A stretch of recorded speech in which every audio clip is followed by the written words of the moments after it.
अशा पद्धतीनं निकाल दिला आणि स्पष्ट सांगितलं की यामध्ये कसलाही घोटाळा झालेला नाही। एक शेवटचा प्रश्न, मंत्रिमंडळात कमबॅक असेल हा? मंत्री होते तर तेव्हा त्यांच्या कृषी मंत्रालयामध्ये एकंदरीत मोठा घोटाळा झाला, कोट्यवधी रुपयांचा घोटाळा झाला, असे आरोप अंजली दमानिया यांनी केले होते। आज तुम्हाला या संपूर्ण आरोपावरती क्लीन चिट मिळालेली आहे, काय एकंदरीत म्हणाले हा संपूर्ण विषय? हे लक्षात घ्या की ज्या वेळेस हे आरोप करण्यात आले, मी कृषी मंत्र्याची जबाबदारी त्यावेळेस स्वीकारलेली होती आणि मुख्यमंत्री कापूस सोयाबीन योजनेमध्ये त्या योजनेमधून शेतकऱ्यांना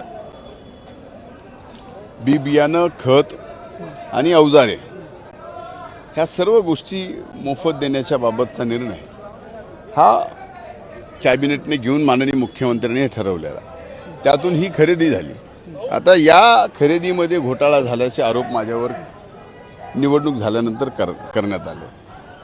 आता नुसते आरोप नाही केले तर त्यांनी असे पुरावे, असे मीडियाने तर असं चालवलं की बघायचं काम नाही।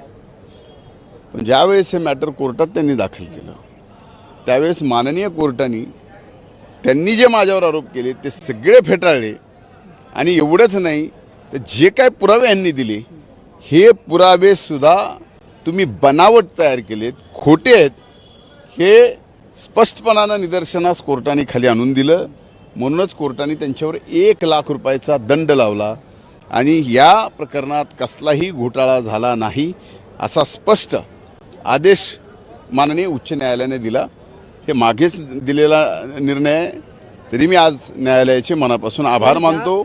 आत्ता लोकायुक्तांकडे सुनावणी चालू होती, त्यांनी लोकायुक्तांकडे प्रकरण आणलं, लोकायुक्तांनी सुद्धा त्याच शब्दात त्यांच्यावर ताशेरे ओढले की एखाद्याचं अशा पद्धतीनं तुम्ही राजकीय आयुष्य खोटे पुरावे देऊन संपवण्याचा प्रयत्न करत असताल तर हे चुकीचं आहे। अशा पद्धतीनं निकाल दिला आणि स्पष्ट सांगितलं की यामध्ये कसलाही घोटाळा झालेला नाही। पण एकंदरीत एवढे आरोप करण्यात आले होते, म्हणजे त्या आरोपांखाली ऑफिस ऑफ प्रॉफिट आलं किंवा अनेक मुद्दे आले। एक लक्षात घ्या, ऑफिस ऑफ प्रॉफिट हे जर त्यांना माहीत असतं तर त्यांनी ही केस दाखलच केली नसती। ऑफिस ऑफ प्रॉफिट हे माहीत असायला पाहिजे ना, त्यांना माहीतच नाही। पण त्यांनी जे कंपन्यांची नावं दाखवली, व्यंकटेश्वर आणि ठीक आहे ना, व्यंकटेश्वरा ही कंपनी राखेचं टेंडर घेते, अगदी राख साफ करणं ही सरकारची जबाबदारी आहे। आणि 2006ला माननीय सर्वोच्च न्यायालयाच्या 9 बेंचनी निर्णय दिलेला आहे की प्रत्येक थर्मल पॉवर स्टेशन जे स्लरीमधून राख पाठवतं ती राखेची घाण ही थर्मल पॉवर स्टेशननीच दुरुस्त केली पाहिजे, ती घाण काढली पाहिजे।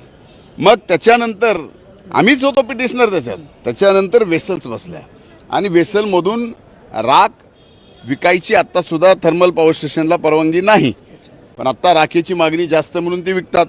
आता ते टेंडर 2006ला माझ्या व्यंकटेश्वरा कंपनीवर मिळालेत। साहेब मी 2006ला जिल्हा परिषदेचा सदस्य होतो, अलग लक्षात।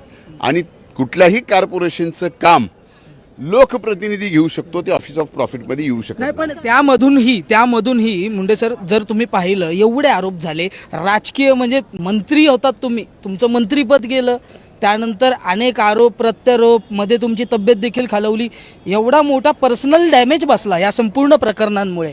एकंदरीत यावरती पुढे काय करणार आहात? आता तर म्हणजे जे पुरावे होते ते म्हणत, म्हणजे मी काय करायची गरज नाही।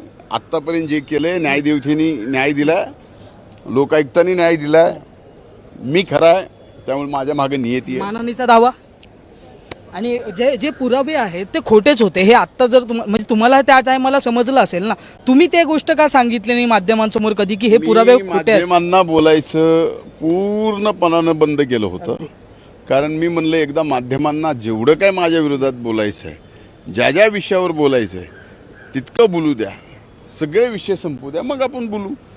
आज ना उद्या हा देव संधी देणारच आहे तुम्हाला बोलायची, मला संधी आलेली आहे, मग आपल्याशी बोललोच आहे ना आता।